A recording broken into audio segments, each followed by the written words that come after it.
Welcome to math mafia. Class 10 के सभी videos देखने के लिए इस चैनल को सब्सक्राइब करें और अगर ये वीडियो आपको अच्छा लगे तो इसको शेयर और लाइक भी ज़रूर करें। देखो, ये क्वेश्चन को सॉल्व करना बड़ा आसान है। इसके 6 पार्ट्स हैं और हर पार्ट में हमें दो दो ट्रायंगल्स दी गई हैं और हमें फाइंड आउट करना है कि वो सिमिलर हैं या नहीं। तो फाइंड आउट करना बड़ा आसान है। अगर वो इनमें से कोई एक क्राइटेरिया सेटिस्फाई करती हैं तो वो सिमिलर होंगी। लेकिन सिमिलर ट्रायंगल्स को लिखना कैसे है वो एक छोटा सा कैच है। तो इस ट्यूटोरियल में मैं साथ साथ वो भी आपको अच्छे से एक्सप्लेन करके बताऊंगा कि अगर दो ट्रायंगल्स सिमिलर हैं तो किस वर्टेक्स के कॉरस्पॉन्डिंग कौन सा वर्टेक्स आता है, इसको कैसे फाइंड आउट करना है और किस ऑर्डर में लिखना है। जैसे ये ट्रायंगल्स ले लेते हैं अब दोनों, ठीक है। तो इन triangle A B C and triangle P Q R, ठीक है। इन दोनों ट्रायंगल्स में अगर मैं अब ध्यान से देखूं तो एंगल ए जो है वो एंगल पी के बराबर है, ठीक है, क्योंकि दोनों 60 डिग्री हैं, ठीक है।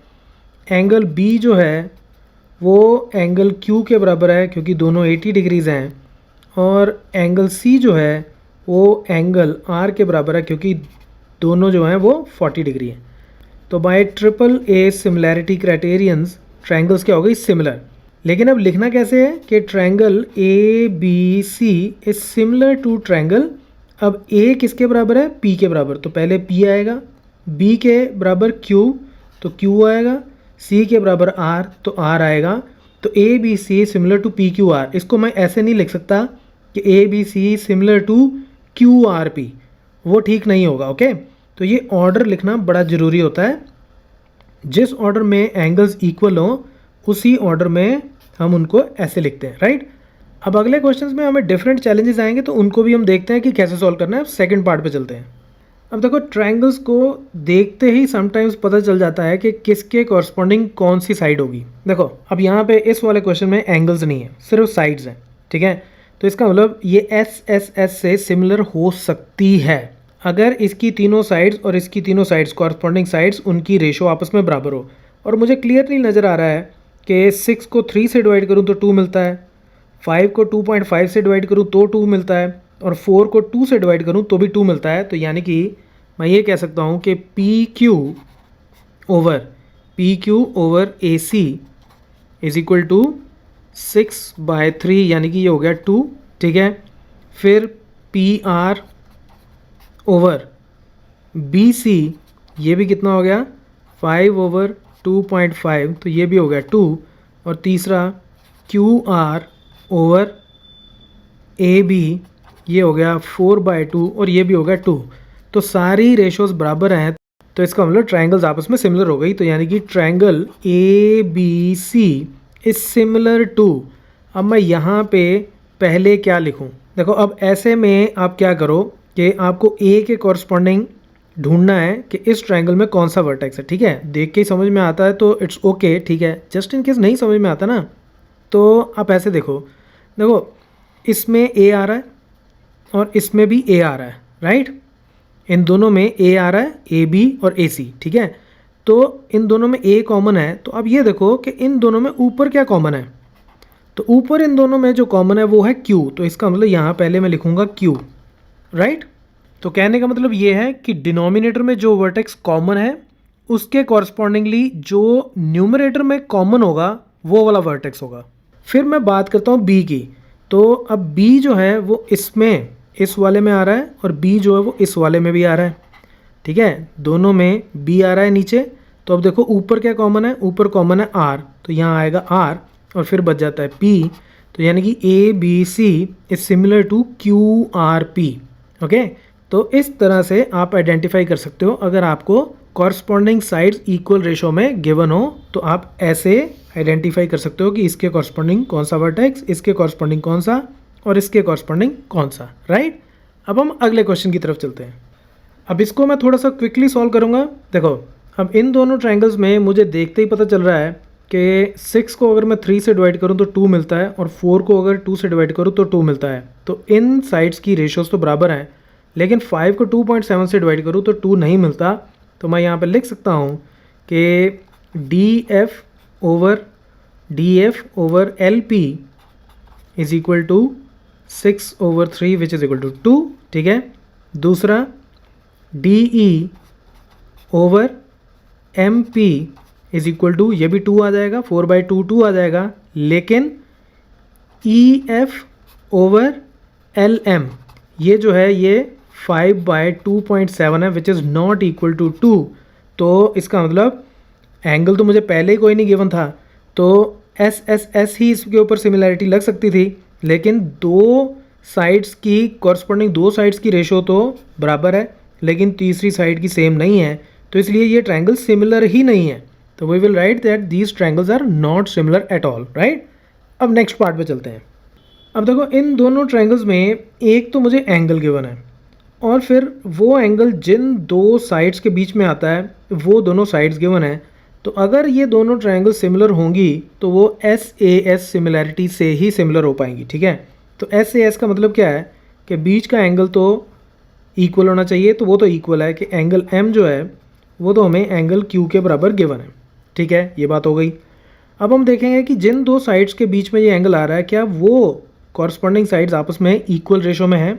अब देखो इसमें आपके पास दो पॉसिबिलिटीज़ हैं, या तो आप पी क्यू को एम एल से डिवाइड कर लो और क्यू आर को एम एन से, लेकिन वो जब मैं करता हूँ तो 5/5 1 आएगा, लेकिन 10/2.5 1 नहीं आएगा, तो ये पॉसिबिलिटी तो हो नहीं सकती, इसको हम छोड़ देते हैं। दूसरी क्या होगी कि पी क्यू को मैं एम एन से डिवाइड करके देखूँ और क्यू आर को मैं एम एल से डिवाइड करूँ, तो 5 को 2.5 से डिवाइड करूँगा तो 2 आएगा, 10 को 5 से डिवाइड करूँगा तब भी 2 आएगा, तो यानी कि ये पॉसिबिलिटी ठीक है।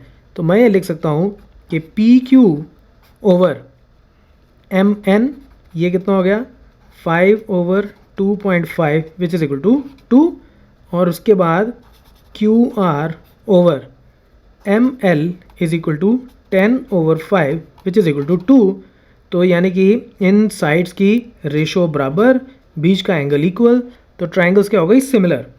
तो अब मैं ये लिखूँगा कि triangle M N L is similar to triangle, देखो अब ये एंगल तो इस एंगल के बराबर तो है ही है एम और क्यू, तो पहला यहाँ क्यू तो आ ही जाएगा, ठीक है, क्यू तो पहले आ ही गया।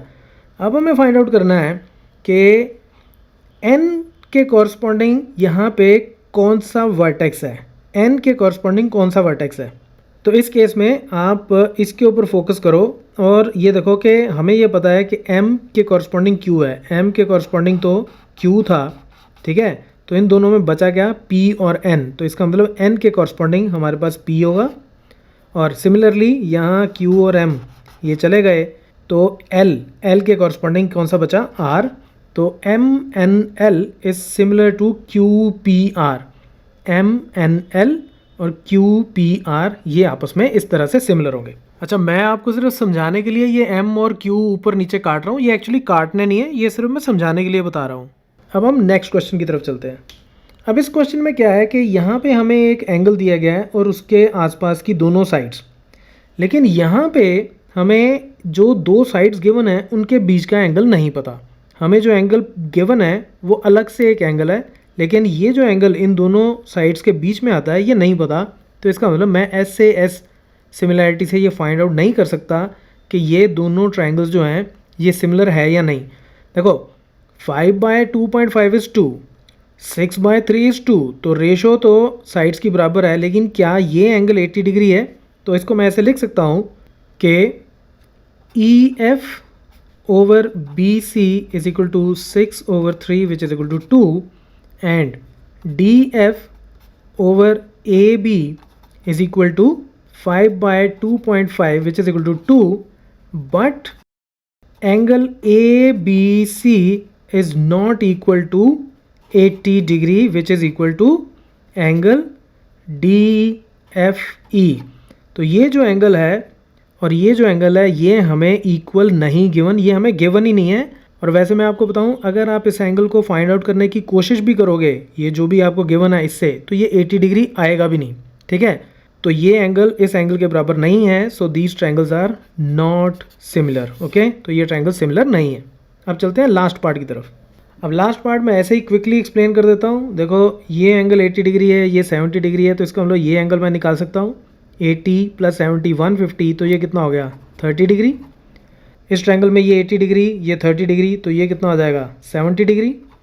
तो ये एंगल इसके बराबर हो गया, ये इसके बराबर हो गया, ये इसके बराबर हो गया, तो यानी कि triangle DEF is similar to triangle PQR। ये 70, ये 70, ये 80, ये 80, ये 30, ये 30, तो बाय AAA सिमिलैरिटी, या फिर आप AA सिमिलैरिटी भी बोल सकते हो, ठीक है। देखो डबल ए और ट्रिपल ए सिमिलैरिटी एक ही होती है एक्चुअली, क्योंकि अगर ये दोनों एंगल्स इक्वल हैं तो तीसरा एंगल तो इक्वल होगा ही होगा, राइट। तो डबल ए सिमिलैरिटी से ये सिमिलर हो गई, और जो एंगल जिस एंगल के इक्वल हैं उसी ऑर्डर में हम इसको लिख देंगे कि DEF is similar to PQR. So that's it from this tutorial. Keep watching Mathemafia.